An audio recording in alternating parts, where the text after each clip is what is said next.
Hi, welcome to Pockets Full of Soup, the storytelling show. I'm your host, Jared Petty. I'm joined to my left, to your right, in some direction relative to you in this universe by this friend. Who are you? Hey, it's Marty Sleva. It is Marty Sleva. That was just a tremendously energetic opening. I try to have energetic openings. Holy moly! I think I burned out a little at the end. I was just taken aback. Taken aback by it? Yeah. Well, within this pudgy form, is the body of an Olympic athlete. There's a great fire inside you. I see. There's a great fire inside. Yeah. Fire, walk with me. Yeah.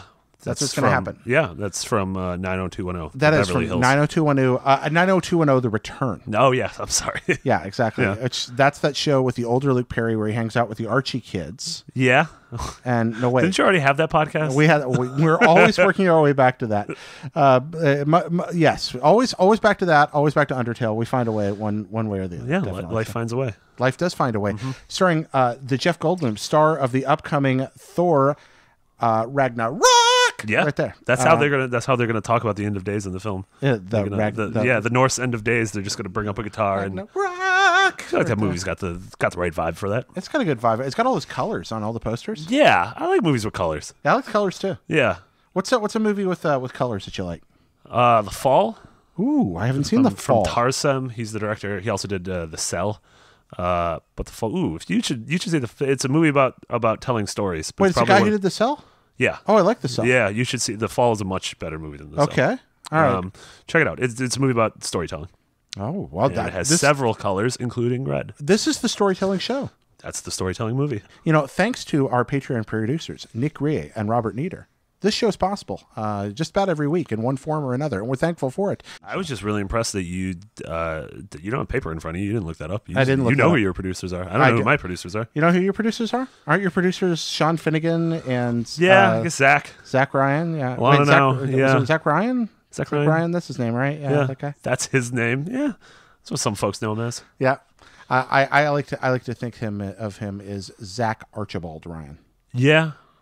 So The Fall, this colorful movie you're talking about, is The Fall a movie about autumn or is it a movie about something falling? It is a movie about it's called The Fall because it stars a stuntman back in like the Buster Keaton era of film who during a fall breaks his back and has to go to a hospital. Oh, that does not sound fun at all. No, but then he meets a little girl in the hospital and he is telling her stories as a means for her to get him morphine because he's in pain. But the stories he tells her are depicted in the film. Sounds like an uplifting film. It sort of is.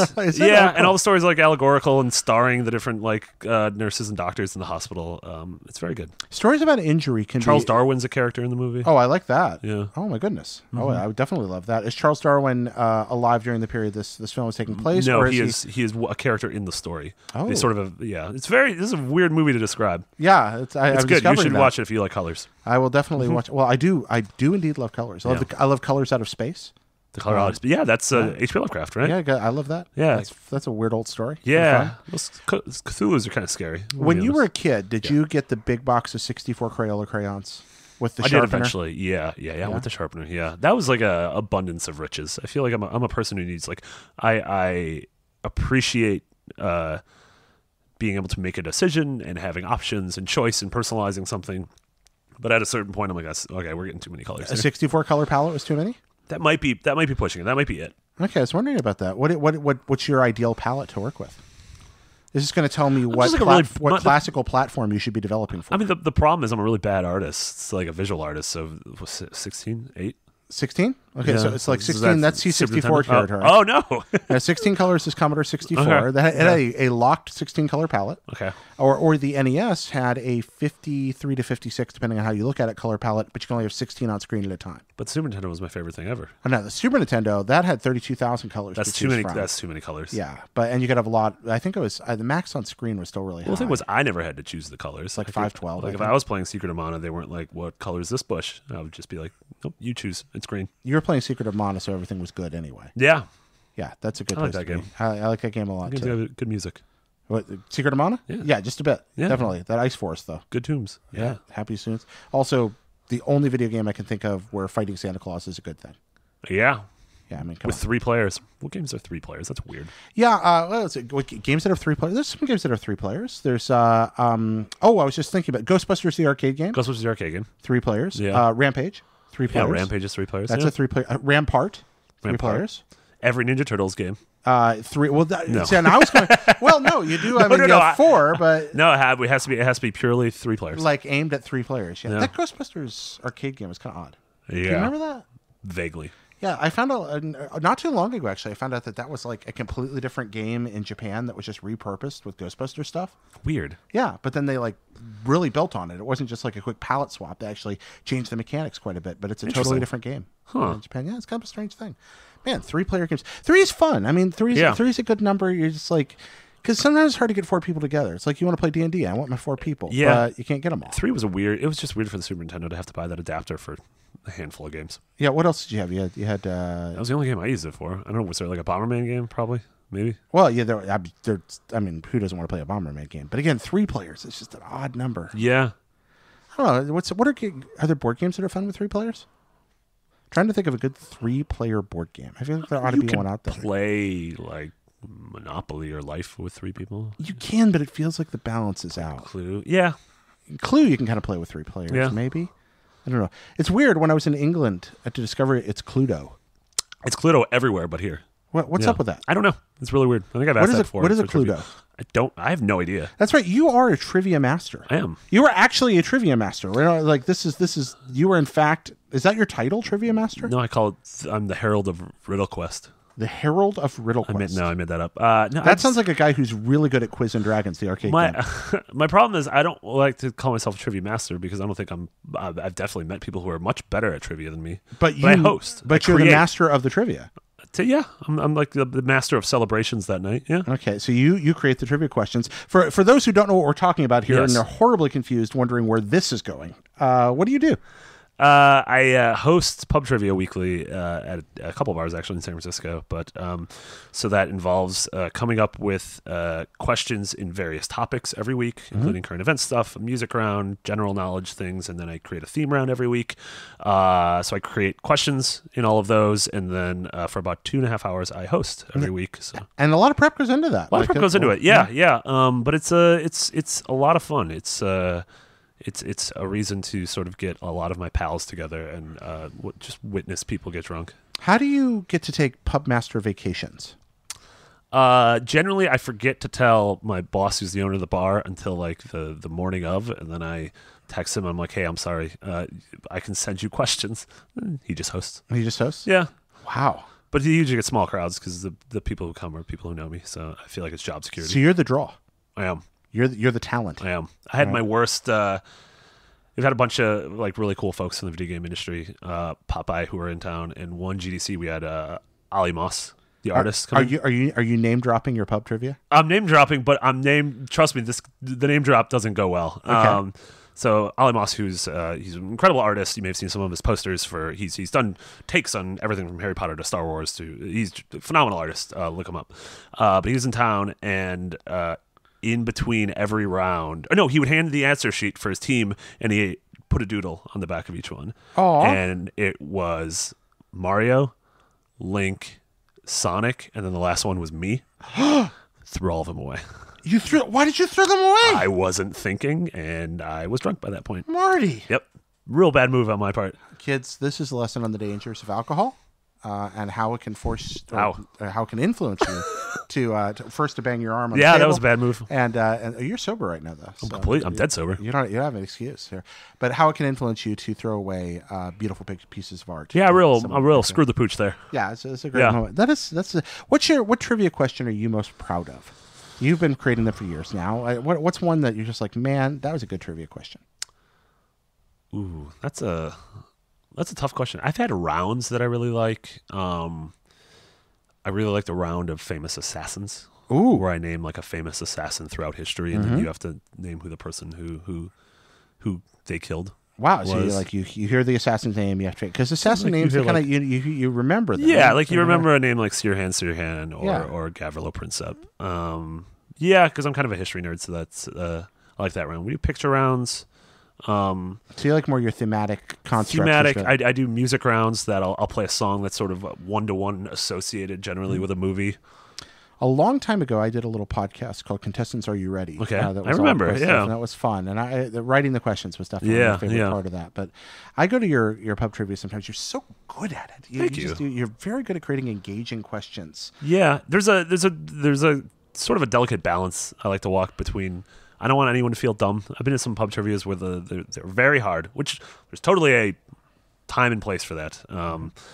Our friends on Good Job Brain are far smarter. They're good. They're good at that stuff. Yeah. There's some smart cookies. There are some smart cookies. But I like just sort of having an inclusive one to where everyone. I like to think everyone knows a third of the questions.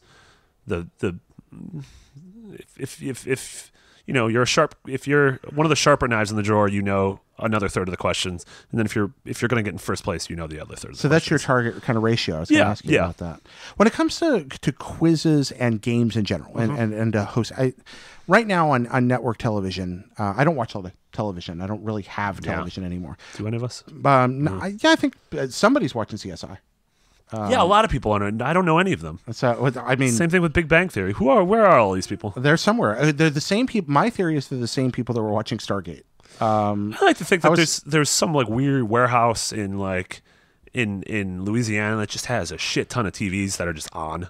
Yeah, and that's where all those views come in. Happening. There's just it's like where they put It's like where they put the Ark of the Covenant in the back of that warehouse, but there's just a ton of TVs that are just set to CBS on Monday nights. Room from the Stanley Parable. Just yeah, exactly. Guy like, oh, that explains it. No, this they pointed out. I listened to Laser Time in 30, 20, 10 some. They were talking not too long ago about who in the world watched Stargate. They made like 7 different series. Yeah, and obviously they kept making them, and like somebody was watching them. Everyone knows what Stargate is. No one ever watched it though. But somebody apparently did, because they made like 30 seasons of Stargate shows. It was the TV warehouse. Huh? It was the TV warehouse. Oh, the TV warehouse sounds like kind of like a fun place. I mean, I like TV. I like TV. Yeah, generally warehouses can be cool depending on what they're filled with. What about the men's warehouse? That place, I don't like that man on that commercial. Well, he's not there anymore. They fired him. Did they? Yeah. Was it because? Well, I don't know if they fired him. He might have stepped away. I don't want to. Was it because he was off-putting? No. I think it was because business stuff I don't understand. Sure, yeah, that's it. He got a little too big for his britches. But right now in the game show realm, we have The Price is Right. The Price is Right. We have Wheel of Fortune. We have Jeopardy, and we have Family Feud. I think those are the ones that have kind of survived. Yeah, Millionaire's on sometimes. Yeah. But and I think the big 3, like in terms of like Price is Right's a national institution. Sure. And Jeopardy and Wheel of Fortune are Jeopardy and Wheel of Fortune are the primetime ones. But then again, I don't want to discount Family Feud because it's kind of had a resurgence under Steve Harvey. It's actually become like the mid-afternoon one that lots and lots of people watch. We had that sort of that game show boom. What was it, the late 90s, early aughts? Yeah. You know, the Who Wants to Be a Millionaire, Weakest Link, all that weird stuff coming over from England. You are the weakest link. Yeah, she was mean. Goodbye. She was a feisty one. She was a feisty lady. And then you had that weird like horror game show thing where it was reality. Fear Factor? Yeah, they would pour spiders down your pants. Yeah, I never liked that stuff. I didn't particularly like that one. Crazy about that. There was also the one where like people had to like live hang out at night in like a spooky place, and they had like GoPros on their face. And yeah, there was that one Fear, too. I think it was called. I think it was just called Fear. Everything was Fear. I remember eventually somebody just made a parody that was just called The Probe. Yeah, and it was just a TV commercial with this elongated, spiky point in a chair. Yeah, coming up behind it. I can see that. Yeah, that would have been television in the early 2000s. I like the old Nickelodeon game shows. Oh, Legends of the Hidden Temple. Legends of the Hidden Temple, Double Dare, Figure It Out, What Would You Do, Funhouse, Nick Arcade. Nick Arcade. That was always a weird. Nick Arcade was odd. That was weird. Well, Nick Arcade, the questions were never all that riveting. And then the game choices were interesting. Yeah. Things like but of the other Nickelodeon, you had the Guts, where you come Guts, Global Guts. That was my first taste of imperialism. Oh, Global Guts. I feel like it. Double Dare and Super Sloppy Double Dare. Yeah, that was Brian Altano actually was on Double Dare last San Diego Comic-Con. He got gacked, and he talked about that. It didn't sound particularly nice. He said it just got everywhere, like every crack. Every crevice, like got his gat crack. Oh God, he had a gat crack. Yeah, I hate that term. Pretty sure he still has a gat crack. Yeah. Honest with him. This next time I see him, be like, if you see Brian Altano, be like, "Hey Brian, what's up with your gat crack?" Gat crack. Yep. Hashtag Gat crack. No, terrible. I don't want to see what happens there. No, I don't either. Let's stay off that subreddit. r/gat crack. We're not going to that. Jesus. All right, so shifting away from that. If you were, Angie and I were talking about this the other day. This has gone off the rails. Totally not at all where I intended for it to go. What I love is I'm here recording 2 separate episodes of your show, and I'm still not sure which one this is. we haven't solidified which show I'm on yet. So I know this. I probably should have mentioned it before we started. You're getting a taste of the ennui and disorganization that goes into each and every episode of Pockets Full of Soup. As someone who's guested on the Comedy Button several times, I'm already well aware of disorganization. Also of being like, didn't realize that we've been recording for the last 10 minutes. Well, we really do like to try to have a little more structure than that normally. Sure. But I have kind of just gone off the rails on this one. But I do want to ask you, just because it's fun. So someday, Pat Sajak and Alex Trebek are going to have to stop hosting because they'll either decide to retire or they'll just die. Sure. That happens to people. Yeah. Usually one of those happens. So if both of those shows were to continue, who would you cast to host them? If you're going to host Wheel of Fortune and you were going to host Jeopardy. Are we assuming Vanna White's also gone, so we would need a new woman to touch the screen? I think I'm going to stick to the hosts. Okay, right stick now. to the hosts. Let's stick to the hosts. Because anybody can touch a screen, but I don't know if anybody can do it like Vanna does. Sure. So I figure that you can probably pick a good person for that, but I want to stick to the hosts right now. I would like Tracy Morgan to host Wheel of Fortune. Tracy Morgan. Yeah. That's exceptional. Yeah. Why Tracy Morgan? Because I feel like he is just a wild card. Like he's like putting like a feral animal inside of a room and closing the door. I mean, I don't know what's gonna happen. Is that just his unique brand of humor? Like the way he approaches it? And it's just totally like I'm laughing at the idea of his producers being like, "All right, this is the script," and him being like, "Sure," and then it starts and it's like, "Oh, he's already off script. Oh, great." And you feel like this would be compelling television? I would love to watch that. Watch that happen. Okay. Do you think the show could survive? Oh, absolutely not. No, I think he would he'd come in one morning and just the wheel wouldn't be there. They'd be like, Tracy, where'd the wheel go? And he'd be like, I don't know what you're talking about. How much of that do you think is Tracy Morgan's comedic persona? How much of that do you think is Tracy Morgan? Oh, I think it's somewhere in the middle of that. Well, yeah. Then Jeopardy, I feel like Jeopardy needs to be played a little bit straighter. Okay. What do you think? Who can say? Because I feel like people say Alex Trebek's got an easy job, and I disagree. Alex Trebek, he reads every question. He has to do it with that kind of perfect cadence and enunciation. He's got to be slightly relatable and get there, but he's also got to feel a little bit above everything that's happening. Bill Clinton. I would give limbs to see Bill Clinton host Jeopardy. Yeah. That'd be kind of amazing. Yeah, that seems about right. Yeah, I was gonna say Barack Obama, but I think he's still got some work to do.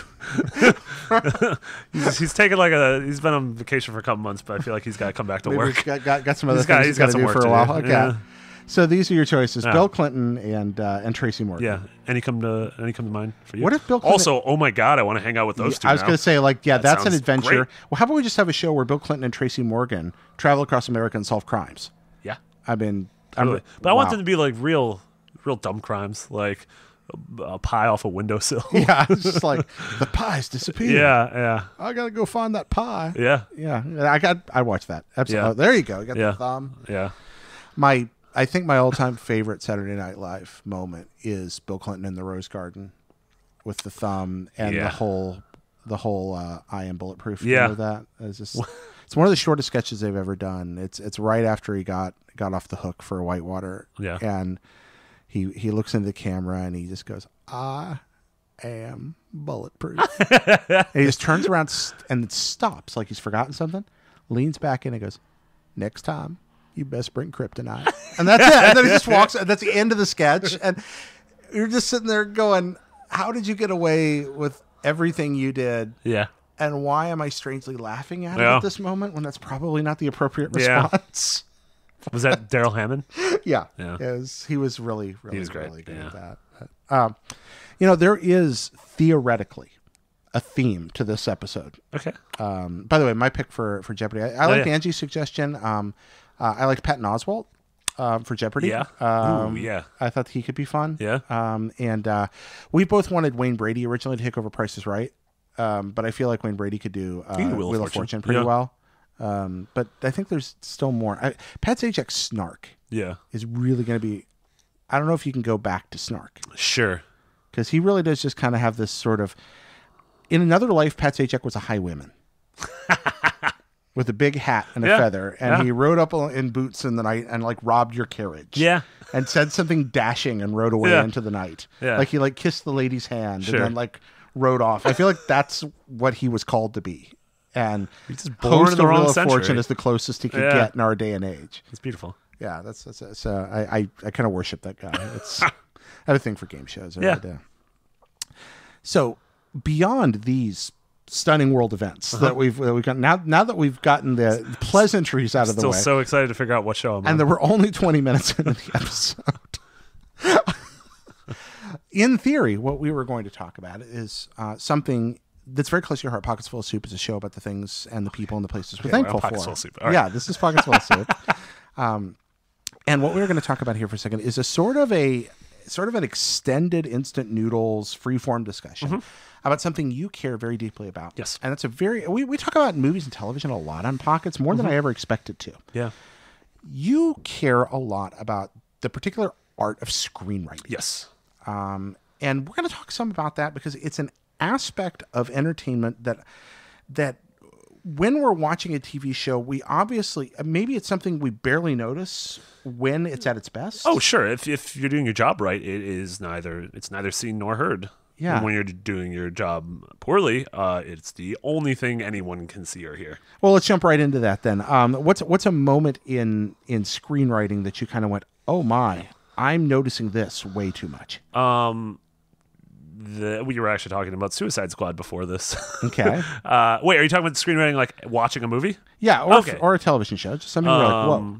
I mean, I think ultimately Batman vs. Superman and Suicide Squad are victims of what are very clearly screenplays by committee, which means not one person wrote them, but several people wrote them and rewrote them and chopped them up and put them back into bits. I wanted to walk out of the theater in Batman vs. Superman when the Martha thing came up. And it was, why did you say her name? And it turns out these two superheroes who were clashing and going to kill each other realized their mothers had the same name. And that was enough. That was enough to stop it right there. Yeah. He was about to stab that man with that big kryptonite spear. Yeah. It was Christ imagery. Okay. It was the spear of, was it Longulus? Spear of Legolas? I don't know. The spear of Legolas? What was the thing that Roman... Let's be clear. Legolas used the longbow that he got from Galadriel, strewn with elvish hair, and also a long white knife. Actually. I like Orlando Bloom. Yeah, you like the Orlando Bloom? I like Orlando Bloom. Yeah. I just think he's really handsome. He's a really pretty man. I would kiss that man. Yeah. Yeah. Also a real good actor. I liked him in Elizabethtown. Yeah, I really liked Elizabethtown. I did too. A lot of people don't like it. I liked it. Why do you like it?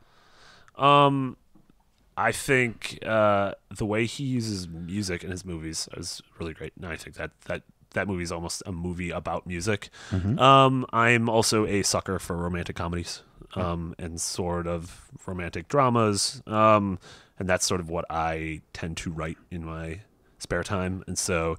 Right, you say? Right, What a marvelous segue. Thank you. Perhaps we should talk about that. So the reason you're here is not just because you... obviously, your day job, you do a lot of writing about entertainment. Not just video games, but entertainment. Yep. It's a big part of what you do at IGN. This year, you've written about It, The Dark Tower, but you've touched on, in the time I've known you there, I think, say dozens of different entertainment projects.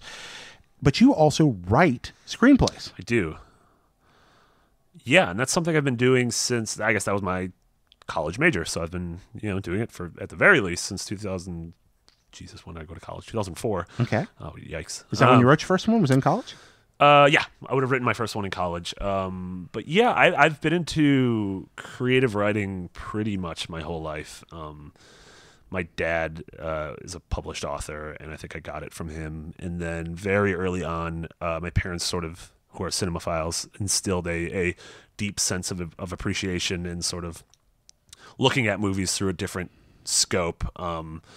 Movies that probably an 8-year-old shouldn't usually be seeing. But I just remember like the first time I saw like Dr. Zhivago when I was 8, and Bridge on the River Kwai, and The Godfather, and The Usual Suspects, and all these things that these movies and the way, I don't know, I've always been a person who watches movies with subtitles on as well. Oh, that's like even as because I like to read. Yeah, as early as I could. I guess it wasn't until DVD that you really had the option to do that. But I like reading the movie. That was such an amazing revelation when DVD came out. Right? Just like, holy cow, I have the subtitles right here. I can just watch this any way I want to. Yeah. Yeah, and so, from, I don't know, both of us sort of spend a lot of our time consuming stories, whether it's through games or movies or books or TV or music or things we hear from friends. So from a very early age, I became sort of a glutton for stories and storytelling. And I try to consume and absorb and learn from as many as I can. You mentioned your father was a published author. What did he write? He wrote a semi-autobiographical fiction novel that I've been trying to adapt into a thing for a very long time, but it's very tough. It's about, he was in the Vietnam War, and he wrote a book about a group of vets in the 80s who served in the Vietnam War, who on Halloween night, they go to a meeting at a VA, and one of them pulls out a hand grenade, and while they're like in a circle, pulls the firing pin, I don't know how grenades work, pulls something, but it's still holding on. Yeah. And so as long as you apply pressure, the grenade won't go off. Right. The pin just holds the lever into place. When you remove the pin, it releases a spring that allows the lever to move up. That starts the timer on the grenade. However, until you let go of the squeezy pad on most grenades, you're fine. It's not actually armed. And so, as long as you hold on, it doesn't go off, in theory. You learn something. Kids, don't try this at home. Just probably don't mess with grenades. Not a good idea. Yeah, actually, apparently the Soviets made at least one kind of grenade that just blew up when you took the pin out. That seems like a very bad suicide grenade. Like a terrible move. Yeah, it was apparently like a kill yourself grenade. I thought that was going to be like a Spencer's gift, like a goof grenade. A goof grenade? Yeah. I mean... Like a whoopee cushion or like one of those like buzzers in your hand, but just in a slightly more tragic scale. So your father, they have this grenade. And so the character pulls the pin on it, says, like, we've been coming here for years. This is all bullshit. Tonight we're gonna finally tell the truth. Tonight everyone's gonna tell their story about how they met death. And so the story is that you keep coming back to this night, but each of the characters, when they're holding their grenade, tells their story of a moment in the war where they felt like they met death. But each story is a completely different genre. There's a comedy, there's a romance, there's magical realism, there's a genuine horror story, there's a war story. So you created a compilation series here. Oh, I mean, so that's the book. Yeah. And I think this, I've been trying to adapt it into a episodic thing. Which is interesting because episodic series, I mean, that's been a staple of television for a long time. What do we have? Right, we have Black Mirror. What else do we have? Yeah, we have Black Mirror, but it would be Black Mirror, but with a spine. You know what I mean? Because like it has I feel like every episode would be it's peppered in with what's going on at the VA. So these are spokes on a wheel. Yeah. And each one. A little closer to Police Story. But also off. Yeah, I love it. Like Tales from the Crypt, if the Crypt Keeper was telling one story. And hanging out with a bunch of people. Yeah, I didn't like that, back man. to it. What's that? The Crypt Keeper. He was scary. This is Jim Henson's The Storyteller. Here we go. Oh, yeah, there you go. Yeah. I like The Storyteller. Yeah, so did I. Yeah. God, I haven't watched that in a long time. Neither have I. It's been a long time. That was and was that the first thing you ever tried to adapt? Because that's the only thing I've ever tried to adapt. Oh, really? So that's your only adapted piece. Yeah. So let me ask you this: what's the first screenplay you ever sat down that you can remember and tried to write? I mean, was it something on notebook paper as a kid, or? The first story I remember writing was Super Mario World fanfic, and I filled up an entire notebook. But it was sort of cheating because at one point he goes to the ghost house, and on a page it was just the word "boo" in really big, just "boo." Oh, I definitely think that That's all right. Yeah. So I feel like Vonnegut would have done the same thing. Yes, just several blank pages to represent paranoia. But what about actually, because we talked very little bit about what distinguishes screenwriting from other writing. Screenwriting is kind of a different art. What makes it different, Marty? Screenwriting is the first thing when I started screenwriting, which is like the cardinal sin of screenwriting, is you write down exactly what the director should do. So you write down, and then the camera is down here. Okay, and then this opens up on this shot, and then we cut to this shot, and then this is what the character is wearing. Storyboarding. I'm like, no, that's not your job. Your job is to create, as a good screenwriter, is to create the characters and give them the reason to exist in the movie and to continue pushing against the problems that you line up. Okay. Until they find the central conflict and then eventually either resolve the central conflict or succumb to the central conflict. Okay. And it's not your job to say where the camera is. It's not your job to say what this fight scene looks like or what this chase scene looks like. More like a Shakespearean they fight. Yeah. Yeah. I remember when you read Romeo and Juliet, whenever somebody has a sword fight, they all shout at each other for 20 or 30 paragraphs, and then it says they fight. Yeah. And then it goes back to the dialogue. Yeah, unless there's any reason for the screenwriter to jump in there because you think storytelling-wise this needs to happen, then stay out of it. It's not your job. Yeah. So now I'm hearing the first few words of the fake Mr. Lovejoy script from Get Shorty. We're talking about Lovejoy sits watching it. Like, is that too much description? Yep. Absolutely too much description. All right. So it's dialogue heavy. It's dialogue heavy. I think that's the reason I gravitated towards it as opposed to, like, I've tried fiction writing, I've tried novels, short stories, but I think the reason I like screenwriting so much is because I love dialogue so much, and it's something that when I talk about sort of consuming stories, I am always fascinated most by the way every individual has a different turn of phrase, the way we say things without saying things, the way we're able to convey. The thing is, bad screenwriting is a character saying, I'm sad or I'm happy. No one says, some people say I'm sad. You are able to tell someone is happy or sad or afraid or worried or anxious, not because they say those things in those words, but because of the context behind the words that they are saying. Oh, interesting. You're able to tell a friend's emotion based on their tone and verbiage, and if they're telling you a story, you're able to find the meaning behind it. So is the screenwriter's job to try to make sure that the actor is going to reflect the proper tone, or to create words that lead them to that tone? It's, I think, words to lead them to that tone. Okay. Ultimately, screenwriting is kind of a scary thing because you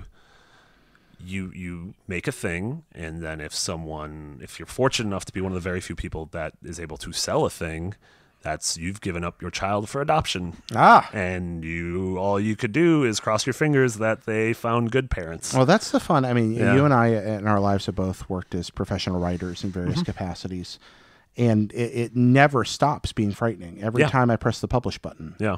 And that's through a content management system for the internet, where you're just sending it live out there, but handing it to other people to create something from what you've sent. Yeah. Oh my. Yeah. Yes, indeed. Have you done that before? Have you seen what it's like when it goes out there in the wild? I have. In college, I have. Partially, the fault was mine just because I was a much younger writer and I don't think I understood the way stories are told as well as I do now. Okay. And part of it was just, it was a very amateur production, but it was bad. Yeah. What did you learn from writing a bad screenplay? I think what I learned after seeing it presented in front of me was that I thought I knew how to write a female character. I didn't. Yeah. Do you now? Maybe more so. Last time you tried, how'd it work? I'm trying now, and I feel pretty good about it. I think it's very easy to write a character that is much like yourself because there's no one you know better than yourself. It's much more challenging and taxing to try to write a truly compelling three-dimensional character that avoids tropes that is someone who isn't you. If I'm trying to write a person of color or a woman or someone who's experienced past traumas or joys that I've never experienced, I feel like I'm someone who has a lot of empathy in life, and I feel like that helps that. But ultimately, there's always this fear that I'm getting it wrong, or who's good at that? Who's good at taking people that are perhaps very different than themselves personally or their experiences and writing versions of them? Who's very good at writing a wide variety of human beings? I guess off the top of my head, Paul Thomas Anderson. Expound. Paul Thomas Anderson is the writer and director of just a cavalcade of great movies, including Mortal Kombat. Nope, that's Resident Paul Evil. W.S. Anderson, Event Horizon. No, he wrote The Three Musketeers. Oh God, so bad. Yes, Paul Thomas Anderson. I was just being mean. Yeah. But yes, Paul W.S. Anderson, very different writer. He's a very different writer. Lovely. He has a lovely wife, though. Paul Thomas Anderson. Jesus, I almost forgot which one I was talking about. That was mean. I shouldn't have done that. He's written Boogie Nights and Magnolia and Punch Drunk Love and There Will Be Blood, and The Master, and he adapted Inherent Vice from Thomas Pynchon. Yep. And he writes and directs most, if not all. He writes most, if not all, of the movies he's directed. If you can successfully adapt something by Thomas Pynchon, you did probably good. Yeah. Gravity's Rainbow still hurts my brain. That's one of those. We were talking about Finnegan's Wake before that. That's one of those books that's on a pile of. I'll get to it when I get a little bit smarter. It's what's the David Foster Wallace one? Now my blank. I'm not dumb enough, or I'm not smart enough to remember. Work of Staggering Genius, not that. The big one. I'm sorry. I just flashing to Thomas Pynchon's appearance on The Simpsons. Oh yeah. Right? Do you remember yeah, that? I forgot about that. Yeah. Where he's got the bag over his head. I'm a recluse. I'm a recluse. Playing himself. That was beautiful. That was really good. That was great. Anyway, please continue with Paul W.S. Anderson. Stop it. Damn it. But no, so his movies, Boogie Nights, is about the sort of the rise and fall of the pornography industry in the Hollywood Hills. Punch Drunk Love is about a man sort of on the spectrum trying to figure out his life. Magnolia has 45 characters in it. There Will Be Blood is about an oil tycoon. None of these things are who Paul Thomas Anderson is. Mm-hmm. And yet he's created all of these characters from all these different walks of life that all feel real. Mm-hmm. And part of it is also he's been fortunate enough to surround himself by some of the best working actors of our time. Yeah, he does tend to attract extraordinary talent. Yeah, I mean, when you're working with Daniel Day-Lewis and Philip Seymour Hoffman, and mm-hmm. yeah, you're doing something. But good. you also get, you get some of the best performances. I mean, that's where John C. Reilly's dramatic breakthrough absolutely happened, yeah. Probably the best performance of Mark Wahlberg's career. Yeah, Burt Reynolds. Yeah, there's some incredible moments, and so you do have so you can see the quality. How much of it with Anderson mm-hmm. is the fact that the films have a weird kind of hyper realism, but also feel slightly dreamy? Like, he changes the world on you a little too. Yes, which is something I really admire, and I feel like most of my favorite writers do that, and I think it's something I do as well. Okay. It's something that Aaron Sorkin does, who I really like, the creator mm-hmm. of The West Wing and The Social Network. He presents what is very clearly something. He doesn't write like a strange. It's not fantasy or genre, mm-hmm. but it's like, well, this isn't how people speak, mm-hmm. but at the same time, I like how it sounds. It's sort of like Gilmore Girls, where I'm like, none of you talk like that, but I like the way it hits my ears. Yeah, I don't remember the movie. It's one of those, it's a very cheesy movie line. I can't even remember who delivers it, but somebody says, nobody talks like that. And somebody says, yeah, but they think like that. And while it's very cheesy, but the sentiment has some truth. Sometimes mm-hmm. when you're watching a movie that's written how you think, it can work. Yeah. Now, sometimes you don't get that. Sometimes you get something like you get in the novel An American Parade, where you're looking at a situation where everyone is talking like they think, and none of it sounds like talk. Yeah. None of it sounds like a conversation. Yeah, exactly. And that's a very... I think it's Stephen King that points out. H.P. Lovecraft wrote something like 3 million words in his career, and less than 15,000 of them are dialogue. That's wild. Holy moly. Yeah. He knew where his strengths were. Yeah. And he stuck to them. Yeah. which is interesting. Whereupon a screenwriter does pretty much the opposite. Yeah, so, I definitely feel the opposite of that. So Paul Anderson's good at creating people that aren't like himself. Who's your favorite? If we're going to say who's your favorite utility infielder of screenwriting? Someone who doesn't necessarily always nail it to an artistic perfection, but whose work you really enjoy, or who really gets some things done that's just like, wow, I'm glad that happened. I'm glad that got made. One of my favorite principles in all of life is the utility infielder. The baseball player who exists and prospers at very specific purposes. Yeah. You know what the funny thing is? I don't think anyone can know who that person is, because generally there's a role in Hollywood which Carrie Fisher actually had for a long time, that's called script doctor. Yeah. And that's someone who comes in and they don't get credited on the movie, but they get paid. The studio's like, hey, we have this thing, as is, this is over budget, or as is, this isn't funny enough, or as is, this character isn't strong enough, fix it. Mm-hmm. And I can't imagine the number of iconic lines that are in some of our favorite movies that we probably don't know who wrote, because at a certain point, someone who just got paid without a credit ended up changing that. Script doctor, yeah. And there's like Dan Harmon, the creator of Community, is a script doctor on Doctor Strange. Mm-hmm. And there's a couple jokes in Doctor Strange where I'm like, I am 99% sure Dan Harmon wrote that. Why aren't script doctors credited? I don't know, actually. I don't know enough about union rules, but I know there's a very clear there's a difference between screenplay by and story by. Yep. And there's a difference if you're listing multiple screenwriters, if you use the word and, or if you use an ampersand, or if you're just credited in the rolling commas. They all mean different things. Yeah. I was shocked. Drucker came on once, Mike Drucker, who's written across all kinds of projects. Just pretty much every medium you can think of. And Mike was talking about getting his first joke on SNL when he was still working in the clips room, mostly on media, on visual media. And but there was a tradition that you could submit jokes for a weekend update. I couldn't believe the union allowed that. Yeah. I was shocked by that. Yeah. But they do. Unpaid labor. That wasn't what I was thinking. I know, I'm kidding. Go union. That was. What about? So what about? Not to be the disparagement thing here. What separates the people that are kind of good at it from the people that are great, in your opinion? That's a really good question. Thank you. I think it's ultimately a confidence in the viewer. I think it is a confidence that you can show me something and I'll be able to understand what it means without telling me.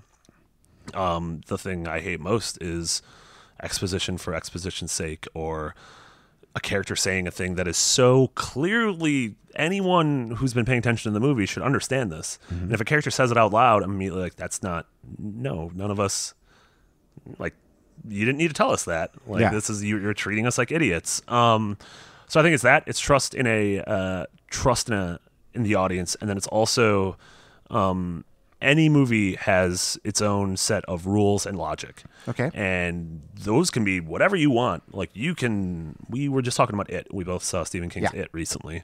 And I feel like it was really good. I loved it. Me too.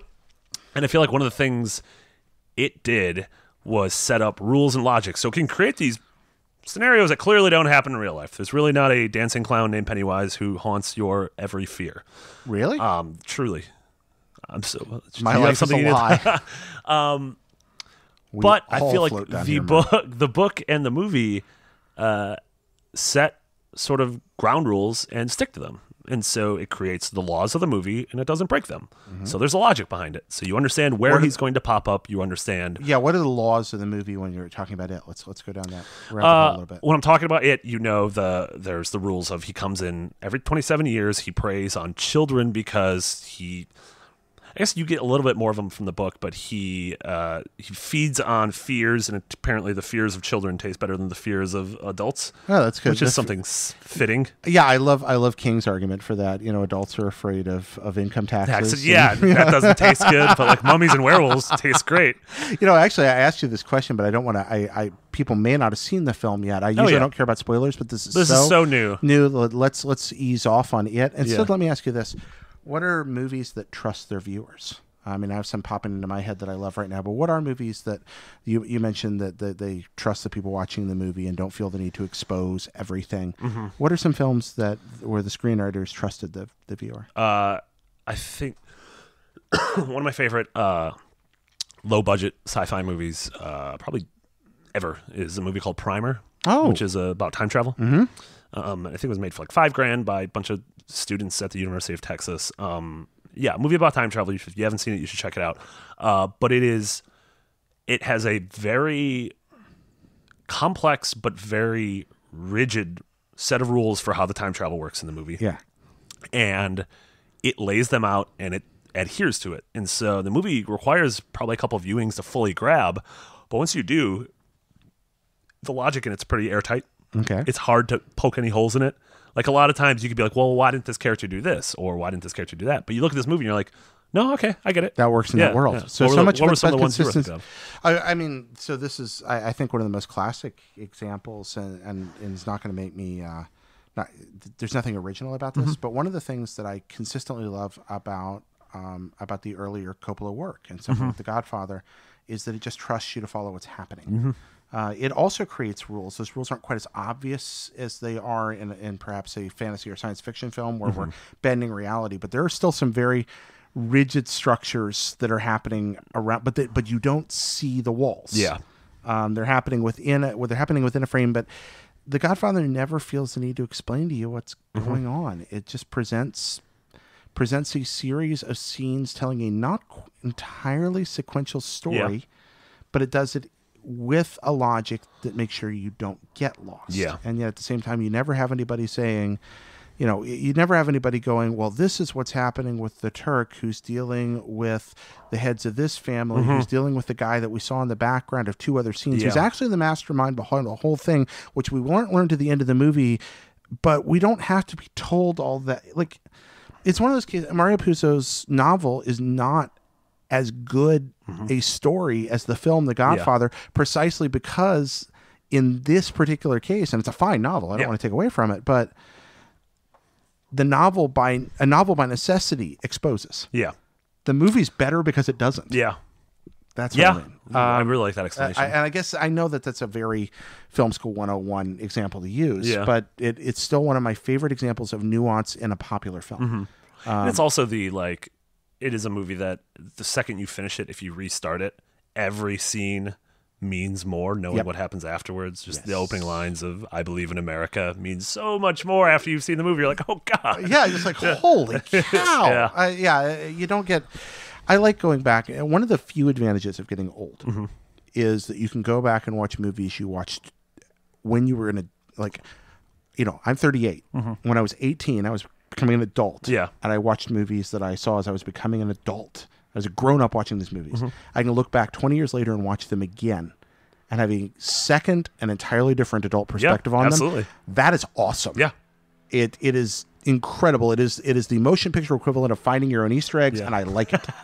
I love that. It really is. It's but I've had that opportunity. That's one of the ones that always stands out for me. But really, I think that, as you rightfully point out, most films have that hallmark of building invisible universal rules and then allowing you to, and it's fun to dissect it, but at the best you don't notice them. You don't see the seams in good filmmaking. That's the thing. It's the thing with good music. It's the thing with good camera controls in a video game. It's the thing with good writing is that it's neither seen nor heard. It's just there and it just works. Yeah, I think about a film we were just talking about earlier today, The Founder, a fairly recent movie that I really enjoyed. Michael Keaton's performance is wonderful, but that movie benefits from a spectacular screenplay. That doesn't seem spectacular. It's about making a restaurant. Yeah. But the movie there's a sequence where the McDonald brothers are explaining how they build a restaurant. And in the film, they're sitting in a restaurant talking with Michael Keaton, telling him. Mm-hmm. But the way they tell the story is not, it's narration with flashback, mm-hmm. except it's two people narrating the same story. Yeah. So they're having a conversation with each other and be like, tell him how it happened. And but then they'll be back and then one will interject. And so you're getting a flashback with two narrators. Yeah. I have not seen that much ever in a movie. It's an amazing sequence. Yeah. It's really well done. Yeah. And when you watch the movie the second time and you're looking for it, you're like, oh, this is bodacious writing. Yeah.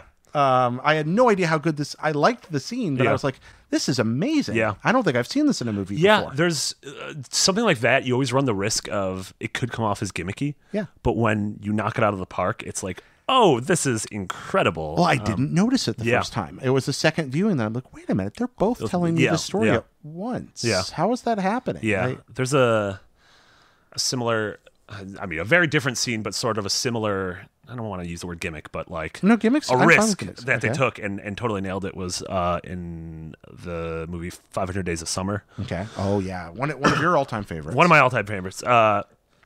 There's a scene where it's after him and the two characters have broken up, but they're still trying to remain friends. He gets invited to a party at our apartment, and the frame splits in half, and one side is labeled expectations, and one side is labeled reality. And it's the same scene of him arriving to the party.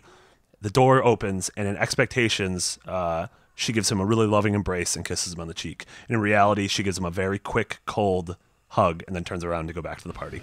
And it's how the night progresses, and it's all done without dialogue, and it's what he thought would happen and what truly did happen. Now let's talk about this for a second. Yeah.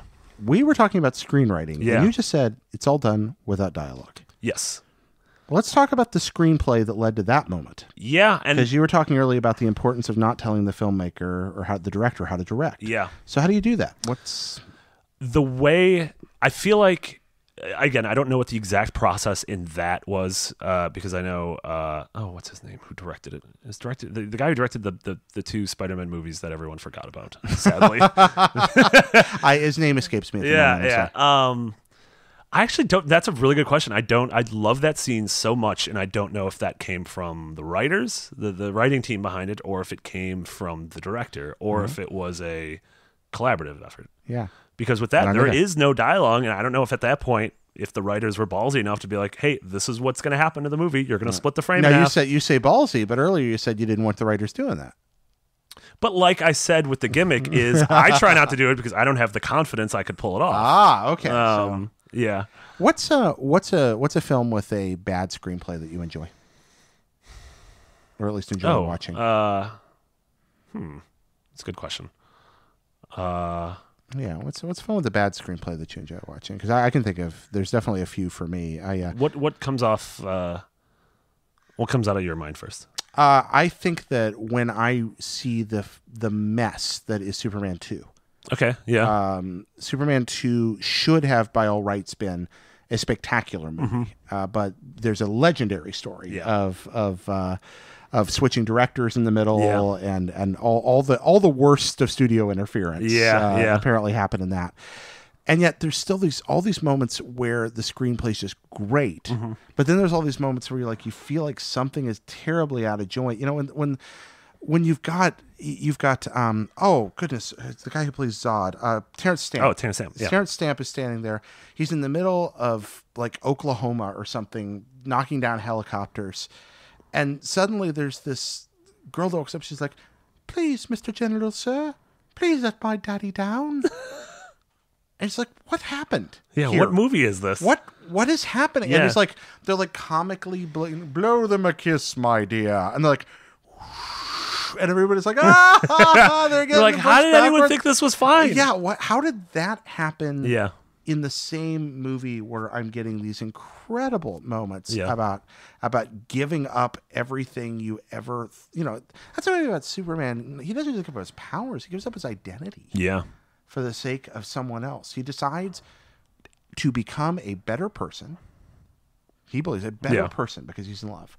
Gives it up, then has to give up on the choice he made and accept he realizes something. It ultimately isn't his choice. Yeah, it's really there's a great screenplay around that, and yet there are these interjections that just like this guy. How did this happen? All cut up, Yeah. you know, or the fact that the movie ends with Superman killing a bunch of people. Mm-hmm.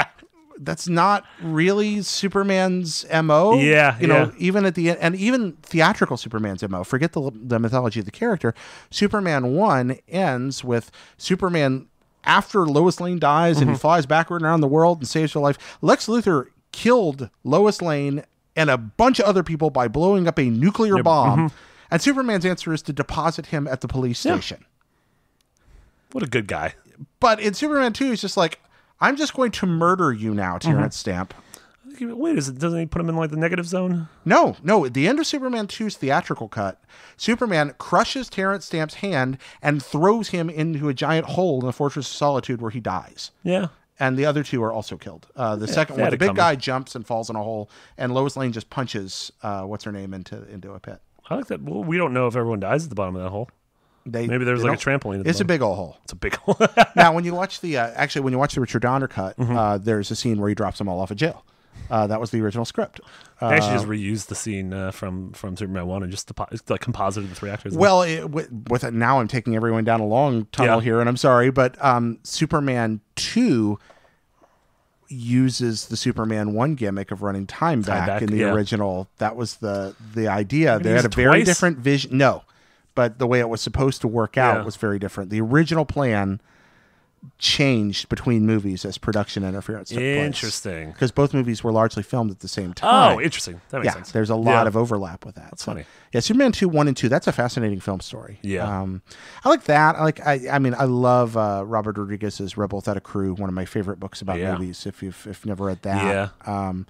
Hey, let's go make a movie for $6,000 in the middle of Mexico using parts I picked up from like a Home Depot. I love El Mariachi and Desperado, and those movies are kind of dumb when you think about them. Oh, I love El Mariachi. I think oh it's great, my gosh, no, that's the most one. It's guy in all black that's the scary assassin that everybody's afraid of, that carries his weapons around a guitar case. Mariachi guy who wears all black because he's a mariachi and carries his guitar in a guitar case. Guitar cases get switched. Yeah. Assassin finds himself on the run with a guitar and a bunch of people trying to kill him. Mariachi finds himself with a bunch of guns and everybody thinks he's an assassin. Yeah. It's great. That's a great setup for 90 minutes of people shooting at each other. To make it for $10,000 or whatever. Yeah. It's I sold. I like utilitarian movies. Now I'm doing all the talking instead of the asking. No. I like a good, solid 90-minute script full of flaws, but full of great moments and great lines. It's funny. Sorry, as you were talking, I was thinking about a lot of action movies with like quippy one-liners are ultimately like, this is dumb, and no one would speak like Dirty Harry, or no one would speak like The Man with No Name. But I love those movies to death. Do you? I love the Fistful of Dollars trilogy. I love the Dirty Harry movies, partially because I just see him like just rampantly killing a bunch of people in my neighborhood. I'm like, what are you doing here? That's like 3 blocks away from where I live. This is very weird. This is weird. This should not be happening here. Yeah. I was thinking of like, there are movies that I love visually that like ultimately I think are very dumb, like The Village, the M. Night Shyamalan movie. Like, I think the movie is beautiful, and I think 3 or 4 of the characters understand the movie they're in, and everyone else doesn't. And I think it ultimately is one of just the dumbest twists ever. So you like the film, but you don't. But like it? I will defend the movie, and I think it's really pretty. I think there are certain scenes that are really scary. I think the music's great. I think it's really well shot. But yeah, it's not good. No, it's that was a fun. That was when he could do no wrong. Sure. There were, Once Upon a Time, kids. M. Night Shyamalan was on top of the world. Yeah.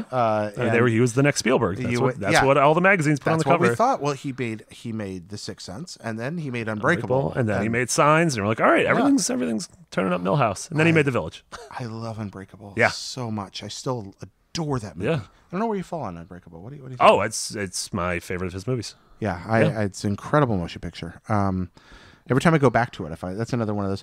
So let me jump to a kind of a lightning round question here for a second. Let's talk. You were talking about this quippy bits. You kind of you kind of predicted where I wanted to go with this. Before we jump into this, I do want to thank our Patreon producers, Nick Ria and Robert Nieder, whose generous support makes the show possible, and also all of you who give on Patreon. Thank you so much for subscribing, joining the Pockets Full of Soup Facebook group, which is totally free if you guys want to join and haven't yet. I'm in it. It's a fun place. You are? I'm in it. It's no very kidding. Good. Yeah. Aw, you're so sweet. I didn't know that. I clicked like. Will you come in and say something? Sure. What are you going to say? What, into the group? I don't know. I'll write it down. It'd be like, Marty Sleva, ask me anything. I'll do an AMA. An AMA? Yeah, that's an AMA. Okay, an AMA, an AMA. All right, you heard it here first. Marty's AMA. All right, we're moving forward. I don't know what I'm talking Gross. I don't want to talk about my AMA anymore. All right. My AMA Vice? My AMA Vice. There we go. Yeah. Don Johnson, man. What a career. What a name. Ah, man. That Barracuda that he had in Nash Bridges. Yeah, I like how you said what a career. Is it really what a career? I don't know. He was in the seminal television miniseries The Rebels, sequel to The Bastard, where he plays Revolutionary War guy. Have you ever watched this? A lot more about Don Johnson than I do. If you ever want to see Don Johnson wearing a tri-cornered hat and puffy shirt, shooting people with dueling pistols and speaking with a Southern accent, you really need to watch the Rebels. Hamilton coming this fall. Yeah, I have a love that you talking about bad screenwriting. A love for 70s television miniseries that cannot be quelled. And those are such a strange combination of audacious hope and pageantry, austere television budgets, and ridiculous 70s filmmaking principles all kind of rolled together into one place. And there's nothing quite like them. I love that. Yeah, the John Jakes Bastard and Rebels are two of my favorite things that were ever on TV. Because I'm sorry, of that. I besmirched the bad name or the good name Don Johnson. Don Johnson. Oh no, that's fair. Besmirch away. No, he's great. Let's talk about those quippy moments. What are moments that made you laugh and still make you laugh in film? In film, yeah, moments in film that make you laugh and still make you laugh. I go back. I feel like I don't know. The funny thing is, you're saying in film. I would say of the last 15 years that television has far and away surpassed film in terms of comedy. Okay. I think Arrested Development, Community, 30 Rock, Parks and Rec, certain seasons of The Office. Right now, Rick and Morty, certain seasons of Bob's Burgers are far and away funnier than most movies I've seen. Why recently. do you think that's working? One, I'm personally a much bigger fan of serialized. Not a bigger fan. I'm a big fan of serialized storytelling. Okay, and I think the reason some of that works is because it allows us to get to know these characters and lets these actors get to know these characters so well that they become synonymous with them.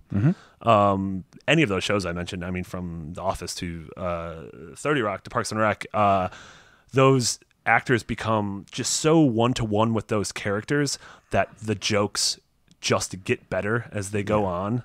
Like seeing Tina Fey and Alec Baldwin's relationship in 30 Rock just gets funnier and funnier, and as those actors learn each other and those characters learn each other and the audience learns about those characters, I feel like they're able to take more and more risks that absolutely work.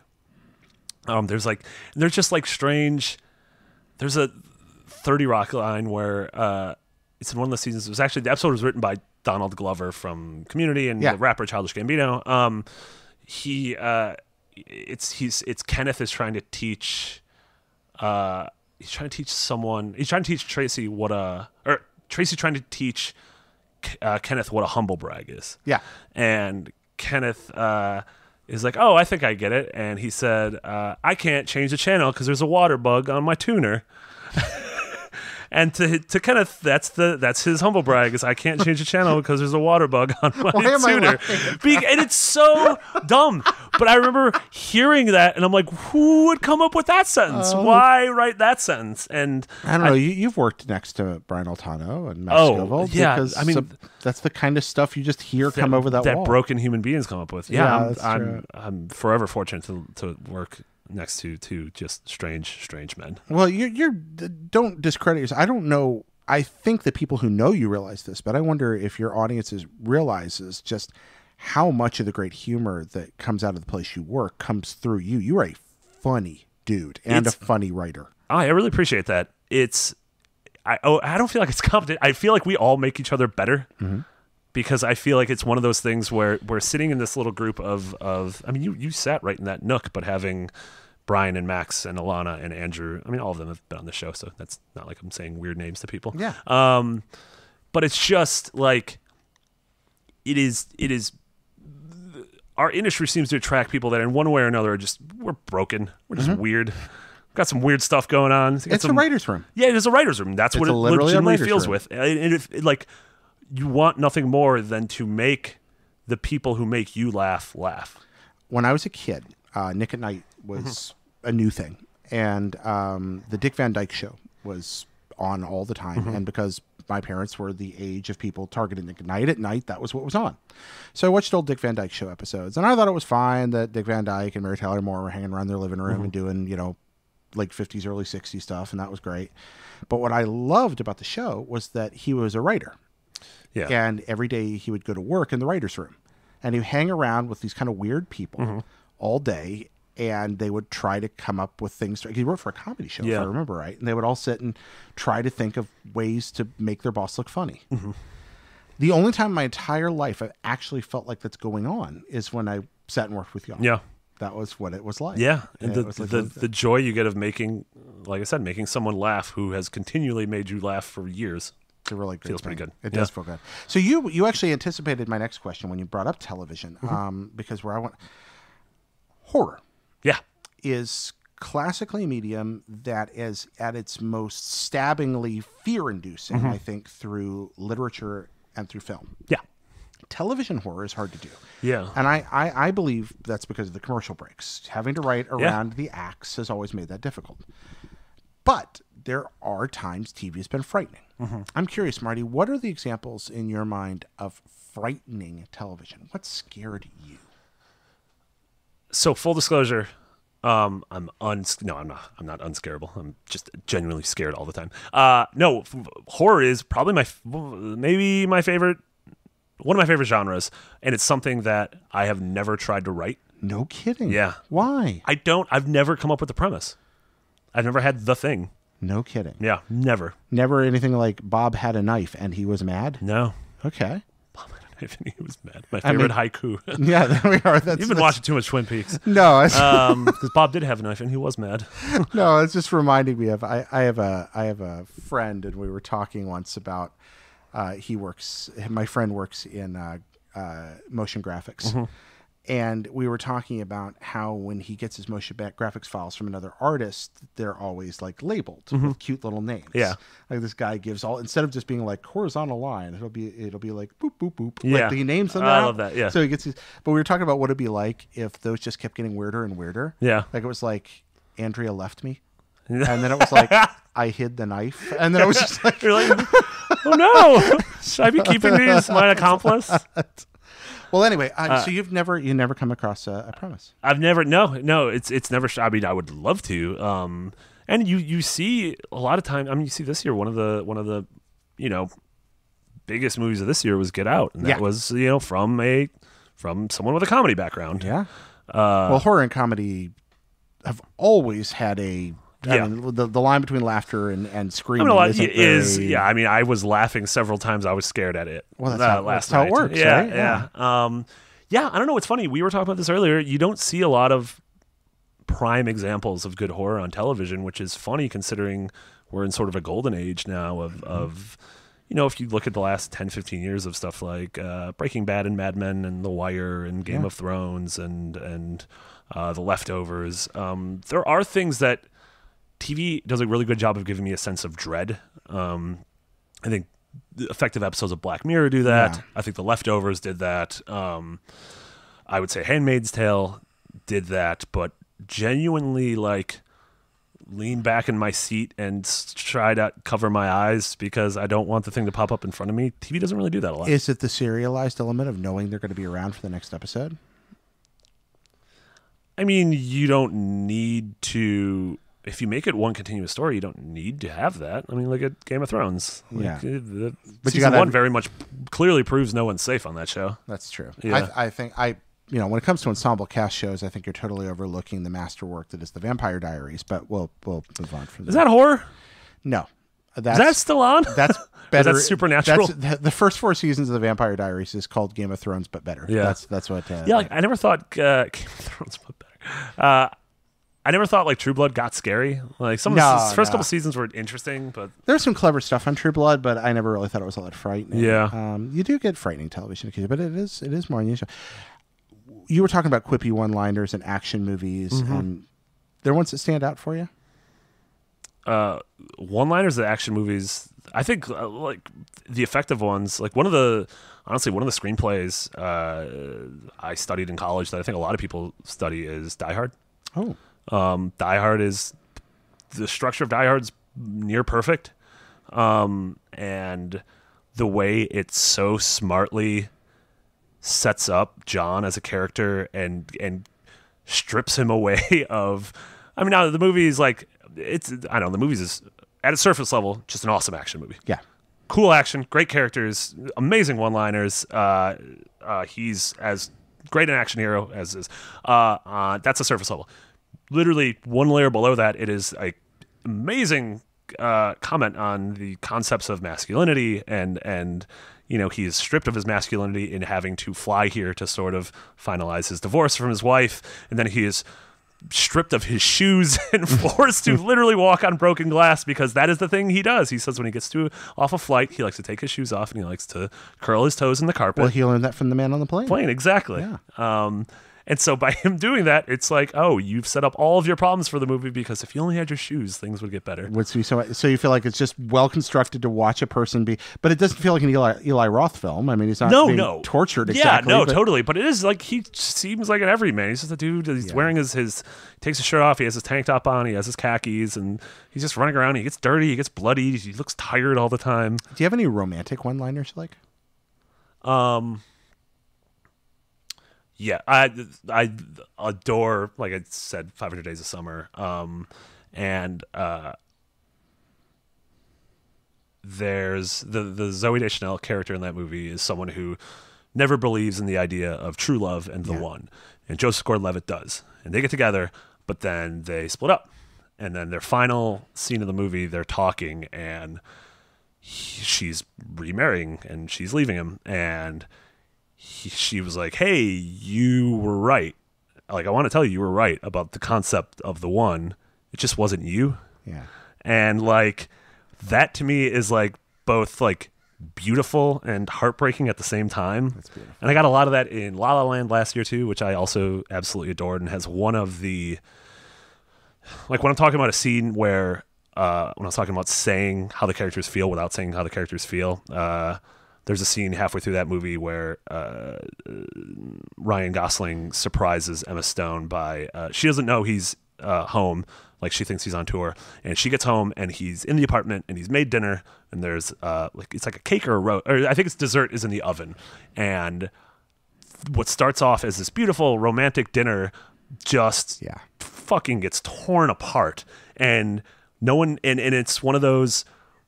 As they keep talking, no one is saying I'm mad at you or I hate you, but you start seeing what has happened to their relationship, all while like smoke is filling the room because the dessert is burning. Yeah.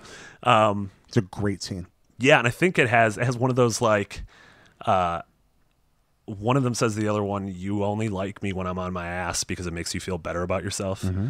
And like that's the moment I think that that she gets up and walks out of the room. And it's just one of those like devastating, because you look at it, I'm like, yeah, I've been in a fight like that. Yeah, like I've definitely been in a fight like that where it's it's like I don't know where that came from, but one of us definitely escalated it and took one step too far. This is the Brick Tamlin of romantic moments right there. Yeah, it's funny. When I think of the word romantic, it doesn't. To me, romantic doesn't have to have a happy ending. Romantic can be that's like romance in real life. There's happy romance and there's sad romance. And if you're Lady Gaga, there's bad romance. And if you're Christian Slater, there's true romance. And if you were that other man, there's Romance of the Stone. That other man was Michael Douglas, I believe. Yeah, William Goldman, was that his? I don't know. I'm just flashing back to to going back to the beginning of the show in full circle with our 3-player games, just what happens if you have Paul Thomas Anderson, Paul W.S. Anderson, and Wes Anderson all playing Rampart or Rampage together. What happens? I was just like assign the giant monster that each one would be to. Yeah. Wes Anderson would be the lizard. Paul Thomas Anderson would be the chimp, and they forgot to send the invite to Paul W.S. Anderson. You leave Paul W.S. Anderson alone. He's provided many hours of entertainment. I really like Event Horizon. We're doing a feature at IGN for October of ranking the top 100 horror movies. Yeah, I'm fighting hard to have Event Horizon at like a solid 94. Event Horizon's a good film. You guys are doing top 100 horror movies? Yeah. Oh man, that's rad. It's rad. Yeah, it's the no pun intended. That final deliberation is going to be a bloodbath. Oh, I can't even imagine. I said no pun intended. There we go. Yeah. Oh man, you were talking about those incredible scenes. Do you have any romantic moments that sort of there's one. This is again. Those you picked two of the absolute best, but there's a lot that strike me. But in terms of terse romance, there's a moment I love from an action movie. I think Last of the Mohicans is an action movie hidden in the shell of something else. James Fenimore Cooper nonsense. Yeah, but it's almost entirely a pure action movie. But there is a moment where they're in a fort and it's dark and it's firelit, and the older sister is, after she and her younger sister and Daniel Day-Lewis and their friends have been through this horrible ordeal, and she's just cutting bandages. And Daniel Day-Lewis is standing at the other end of the room and he's just staring at her. And there's not a word said. And finally, she looks up at him and she's like, "What are you looking at, sir?" And he just says, "I'm looking at you, miss." And she looks back down, and then she looks back up right into his eyes. Yeah. Fiercely. Yeah. And you're just like, and I'm like, Daniel Day-Lewis, take me. Take me now. Like, that's my response to that moment. Yeah. I realize it's very cheesy, but no, it's a wonderful Hollywood. I think cheesy. There's good cheese. Yeah, it's good cheese. There's good cheese. It's a delicious cheese. That moment, I really do love that. I love that larger than lifeness element of it. But I also, like you, deeply love sad sentimental moments. One of my favorite movies about the nature of relationships is The Big Chill. Yeah. Which is, in addition to being one of the best screenplays I think ever written, is also extraordinarily well directed and is a early film for all kinds of Hollywood talent. Glenn Close, Kevin Kline, Jeff Goldblum. These people were all kind of emerging in this one film together. And it's an ensemble cast film about the nature of relationships and growing up. There's a moment where most of the characters are older and Meg Tilly is younger than them, and they've all just met her. And they're talking about their dissatisfaction with their lives, their relationships. Many of them are in marriages that have been strained or broken. And they're also talking about their friend that's just killed himself. And they ask Meg Tilly, what was he like there at the end? And she says, "I haven't known that many happy people. What are they like?" Yeah. What are they like? Yeah. And I remember that as a child watching that, or as a teenager just being like, is that what it's like? Yeah. And it turns out it is. Yeah. I love that. As romance goes, that's done a lot for me. Yeah. It wasn't about lowered expectations. It was about happiness being such a mercurial thing that I might forget how to recognize it. Yeah. Or what you think is going to bring you happiness doesn't. And that's the final, that's the Graduate in a nutshell. I just love that final moment. And that's not even, that's the whole thing of that thing is that whole powerful final moment isn't a word in the script. It's just how the actor's face turn when they finally get together and they finally have it, and then the camera lingers on their face and they're like, oh no. Yeah, so good. Yeah. It's really weird. When I was working at IGN, I wrote a 10 favorite movies article. We've just gone through 3 of them. Oh, nice. In a row. We did Last of the Mohicans, Big Chill, and The Graduate are all on that list. So it's very funny. List. Yeah. It's really, thank you for doing this. Oh, my pleasure. I really appreciate it. Thank you for coming down here and doing this. You're going to be on an episode of Pockets Full of Quarters? I am. And I'm going to know that it's that one because we've done this one already. Yeah. I'm not going to be halfway through and be like, which one are we going to talk about? Well, I really did not rein this one in very well, but I appreciate it. Oh, no, you said great stuff. That's how stories work. Sometimes. Yeah. Yeah, big messy ones. I like big messy stories. Did you ever hear one of my favorite quotes about, I don't know where this came from. I think Tolstoy said that all great stories are one of two things, and it is a man goes on a journey or a stranger comes to town. And I've always thought about that. And I've always thought that that's kind of interesting. I like that, Marty. Thank you for saying that. Of course. Shout out to Tolstoy. Shout out to Tolstoy. And what are the shout outs for Marty? You can find me on Twitter at McBiggity with 2 G's and 2 T's. I host a variety of shows over at IGN, including Beyond, which is our PlayStation show, which goes up every Tuesday, and Unlocked, which is our Xbox show that goes up every Wednesday. And then, like Jared, I've appeared on several episodes of The Comedy Button, which is another fine program. Another fine program from Friends, as well as various kind of funny shows, also from Friends. Yep. We have a lot of talented friends. We do have a lot of talented friends. I generally spend most of my time standing on their shoulders. Good. Good. They're very. They have broad shoulders. They're very load bearing. Yeah. Load-bearing friends. Excellent. Load-bearing friends. Yeah. Have load-bearing friends, guys. It's always a good idea. Yeah. Load-bearing friends are the best. Mm-hmm. And be a load-bearing friend whenever possible. Yep. That's solid advice. That's the kingdom of heaven right there. All right. So anyway, thanks so much, Marty. Thank you so much. My pleasure. And until next time, I don't know. I don't have a catchphrase at the end. Wiggle wuggle. Soup's on. Soup's on. Bye.